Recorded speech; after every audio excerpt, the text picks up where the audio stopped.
All right, so when we're creating SOPs, checklists, we can use the same principles. We're aiming to do this because we want consistency, we want accountability, we also want clarity across our teams. And when we're doing this, the goal is not to create perfect documents, but usable ones that support reliable performance. If we approach it this way, in the long run, this will help us save time and money and allow our organizations to scale. So one big principle to keep in mind is we want to keep this simple and we want to keep it clear. We want to write in plain language and we want to avoid technical jargon unless it's necessary for our particular industry. We want to use short sentences and direct instructions. Things like open the invoice folder instead of you may want to begin by reviewing X. Some additional things. We want to keep our steps concise. We want clarity over complexity, short and sweet. One kind of litmus test that I like to use is I ask myself, if the average person walked in off the street and I handed them the SOP, could they follow and complete it correctly? Now, in many instances, this is not realistic and not possible, but if we run the SOPs we're creating across this kind of test, this can help us to get closer to easier and easier, more accessible SOPs to use in our organization. And when we're doing this, we want to use a consistent format throughout our whole entire organization, throughout all our SOPs, making it easier to follow and read, jumping from SOP to SOP. Use a structure that's easy to recognize and repeat. So here's an example format. You don't have to use this, but this covers a lot of the staples. We want an SOP title, explicit and clear. We want the purpose of the SOP too, why it exists, so people understand the value of it, of doing it properly. We want to put in the responsible roles or job titles that perform the SOP. In some instances, having the responsible roles put in isn't appropriate, but what we can do is we can add triggers into the SOP.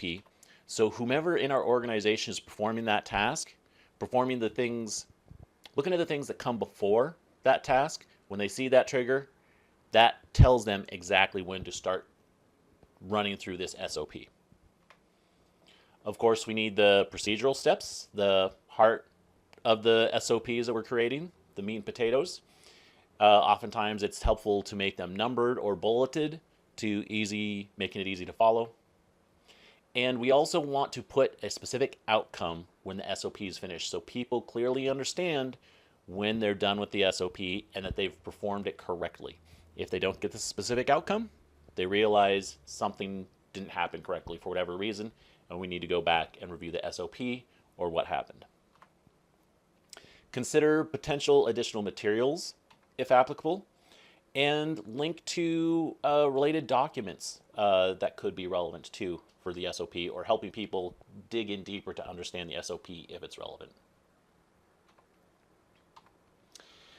We want to think of these things, we want them to be usable in real time. I like to use the term just-in-time training. So even if somebody doesn't know it or they don't have it memorized, they can easily access it and use it exactly when they need to use it. We want to aim for SOPs that someone can follow while doing the task. So this means we want to consider the mediums that were being used, that they're relatively easy to use mediums while they're doing the work. Maybe it's a paper printout, maybe it's a digital checklist on a computer, whatever works best for doing that SOP while doing the work. Consider using things like screenshots or images, any other helpful medium, audio recordings, videos that can help out doing this. Again, with being concise, we want to avoid lengthy paragraphs. Consider using spacing, headings, and bolding to make things easily readable. Also, I strongly encourage you to involve the people who do the work in developing those SOPs. When you bring in the people that actually perform the SOPs, it helps get buy-in and a better developed SOP. You have people that know exactly what's going on. This helps with accuracy and usability, as opposed to just a leader or a third party developing it and treating it like it's done. This allows for This creates SOPs that are actually going to be used.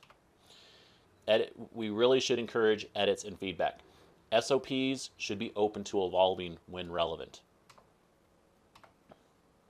Also, we want to store in a central, accessible place that's relatively well organized for people to get through and find what they're looking for.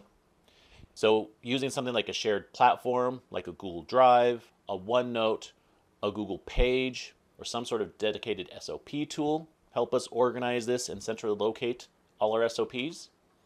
We want to make sure everyone on our team knows where to find the SOPs too. And we want to think about using consistent naming conventions when we're developing these. And this is something to consider when we get started before we just jump in and start creating a whole bunch of SOPs. Consider using a reverse date format to keep things in chronological order, doing year, month, day, in the beginning of the labels. I find this helpful in keeping documents in chronological order. Also, you can use a numbering system like this to keep it in a flow order if that's helpful too.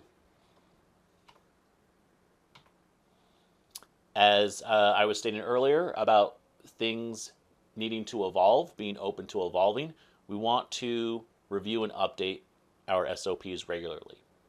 Maybe if they're initially created, we're reviewing them at team meetings on a weekly or monthly basis, but then when they start to get solidified, maybe it's every 6 or 12 months we look through relevant pieces. Now, also to consider is when things change, our tools, our processes, or even team members change, we want to look into seeing if our SOPs need to change with that too.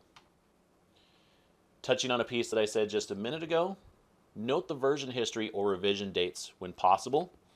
This helps us keep track of what is the most recent, most relevant version. The older versions, we don't want to delete them. Ideally, we want to archive them in case we can reference those for additional information because maybe we made a mistake in our current version. Also, if you're working on a draft version, make sure that it is noted as a draft version or keep it somewhere other than where the current version is used so people aren't accidentally using it. Also consider having an archive folder in each subsection and a draft folder in each subsection. Now, when we're doing this, we want to focus on use, not perfection. Think of it as 80%, good enough, better than aiming for perfection. If we're aiming for perfection, we make the mistake. If we aim for perfection, we could possibly make the mistake that nobody reads it or we never get it finished. Now, granted, we do have to make sure things are accurate and concise, but sometimes the mindset of getting perfection halts us from creating usable tools. Also, with our SOPs, we should be seeing them as tools for shared success, not as red tape. If we have team members that feel like it's red tape, or it's slowing them down or slowing you down, maybe it's a sign that the SOP needs to be reviewed for clarity, conciseness, ease of use, etc.